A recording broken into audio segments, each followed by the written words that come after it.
এদিকে আয়, শোন। আমার বাপকে সুন্দর সুন্দর শার্টগুলো তোকে দেওয়ার জন্য কিনে দিয়েছে। তোর মতো ফকিন্নিরে দেবো আমার শার্ট, যার গাও থেকে নাকি ঘামের গন্ধ বের হয়? না না না বন্ধু, সেটা কখনো হতে পারে না। তো শার্টটা দিস তো, কালকে ইন্টারভিউ আছে। এদিকে আয়, শোন। আমার বাপকে সুন্দর সুন্দর শার্টগুলো তোকে দেওয়ার জন্য কিনে দিয়েছে।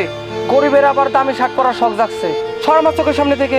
তুই আমার বন্ধু এরকম কাজ করতে পারলি? আমি তোর বন্ধু, তুই আমার বন্ধু না, কথাটা মাথায় রাখিস। তোর মতো গরিব ফকিন্নি কখনো আমার বন্ধু হতে পারে না। ধর পাগল ছাগল জানো কোথায় যা। যা দেহি জয়ের কাছে গিয়ে বল। বন্ধু, তোর একটা কথা কই, কিছু মনে করিস না? বল, তুই আমার বন্ধু না, এত আমতা করতেছিস কেন? কি বলবি বল। তোর একটা শার্ট আমাকে দিবি? কালকে আমার ইন্টারভিউ আছে। দে না ভাই, দিলে খুব উপকার হয়। আর একটু আগে বললো হয়তো দিতে পারতাম। মা সব জামা কাপড় ধুয়ে দিছে। ও তাই? থাক তাইলে, তাহলে আর কি করার। তোর মতো ফকিন্নিরে দেবো আমার শার্ট, যার গাও থেকে নাকি ঘামের গন্ধ বের হয়।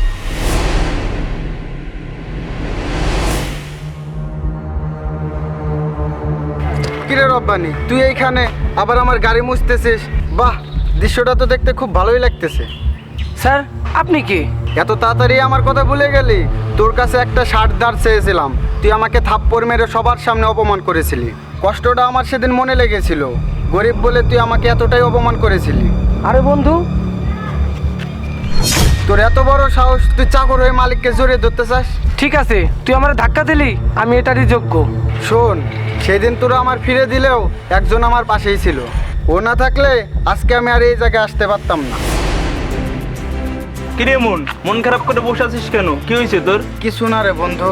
শোন মামা, এই টাকাটা রাখ। এই টাকাটা দিয়ে আমি কি করব? একটা সুন্দর শার্ট কিনবি, তারপর ইন্টারভিউ দিতে যাবি। তুই জানিস না বন্ধু, তুই আমার কত বড় উপকার করলি। কান্না করিস কেন? তুই আমার বন্ধু না? আর বন্ধুর জন্য এতটুকু করাই যায়। তোরা পড়াশোনা করছিস, আমি পড়াশোনা করতে পারি নাই, আমি মাঠে কাজ করে খাই। তবে তুই বড় চাকরি পাইলে আমার ভালো লাগবে। সামান্য একটা শার্টের জন্য তোর সাথে যে ব্যবহার করলো আমি সব দেখছিলাম। যা ইন্টারভিউ দিয়ে আয়, চাকরি হলে আমার মিষ্টি খাওয়াবি। আরে ঠিক আছে বন্ধু। রহিমই আমার বন্ধু। সে সারাদিন 1000 টাকা কাজ করে আমাকে শার্ট কেনার জন্য টাকা দিয়েছিল। সেই টাকায় শার্ট কিনে ইন্টারভিউ দিয়ে চাকরিটা পেয়েছিলাম। আমি তোদের মতো অত ফ্যাশন করে চলি না, সাধারণ মতোই চলি। এ রহিম, কই রে তুই? এদিকে আয়। কিরে, ডাকলি নাকি? হ, চল কোথাও ঘুরে আসি। চল যাই।